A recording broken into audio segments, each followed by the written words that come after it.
क्या पीओके अब भारत से चंद कदम दूर है?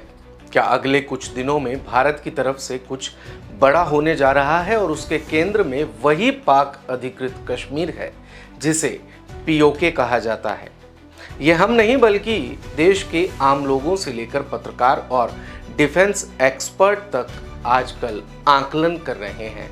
कई बड़े टीवी चैनलों पर भी आपने जरूर सुना होगा, लेकिन इस बात को कहने के पीछे मायने क्या है? क्यों मीडिया में ये खबर एकदम से तैरने लगी है? तो आइए आज आपको बताते हैं कि इसके पीछे क्या छुपा हुआ है। दरअसल भारत पाक विभाजन के बाद जीरो लाइन पर बसा हुआ गांव सराया, जहां से पाकिस्तान के कब्जे वाले कश्मीर की सरजमी बस कुछ ही कदम दूर है।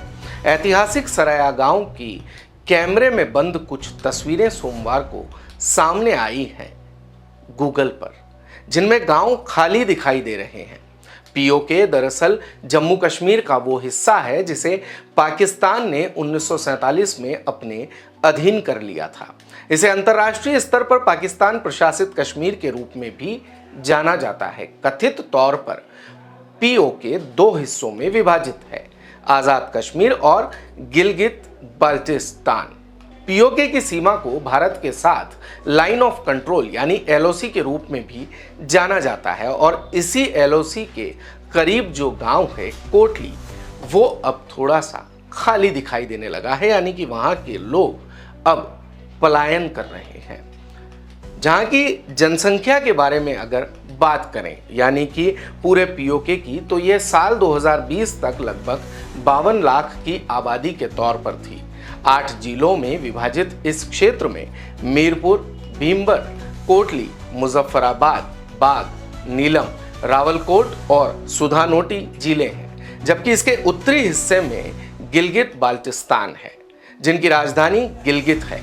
पाकिस्तान अधिकृत कश्मीर में अपने ही देश के खिलाफ लोगों का गुस्सा लगातार दिखता रहता है। जैसे भारत के कश्मीर को धरती की जन्नत कहा जाता है, वैसे ही पीओके का ये इलाका भी बेहद खूबसूरत है, लेकिन हालातों के चलते यहाँ टूरिज्म भी ठीक से फल फूल नहीं पा रहा।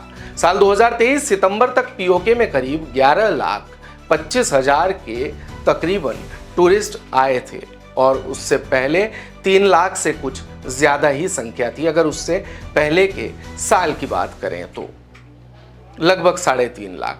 ज्यादातर लोग नीलम वैली, लीपा घाटी घूमने जाते हैं, तो वहीं रत्ती गली झील देखने भी लाखों पर्यटक आते हैं। ये एक हिमनद है जो काफी ऊंचाई पर है, पर्यटकों को ये आकर्षित करता है। लेकिन पीओके के लोग जरूरी चीजों के दाम बढ़ने, बिजली कटने जैसे बेसिक मुद्दों से परेशान हैं। उनका आरोप है कि इस्लामाबाद पीओके के साथ हमेशा सौतेला व्यवहार करता रहा। हाल की रिपोर्टों के अनुसार पीओके की आर्थिक स्थिति इतनी अच्छी नहीं है।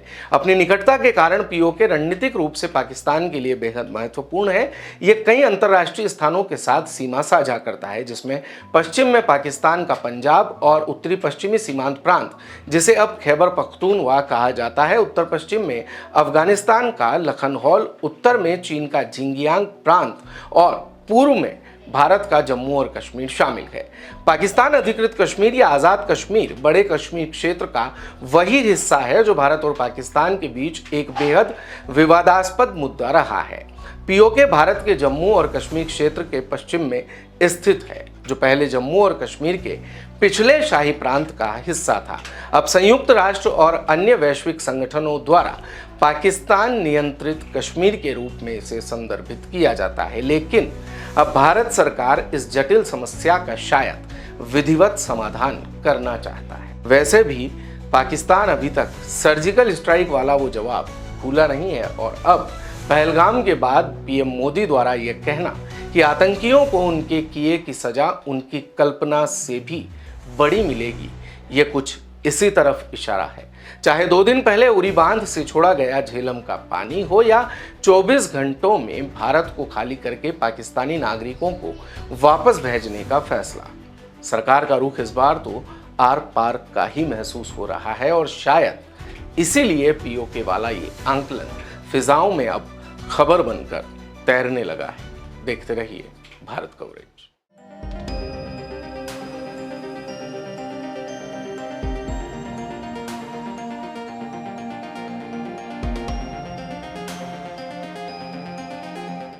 दिन भर की सारी अपडेट्स के लिए सब्सक्राइब करें भारत कवरेज को और हाँ, बेल आइकन दबाना ना भूलें ताकि आप रहे अपडेटेड हमेशा।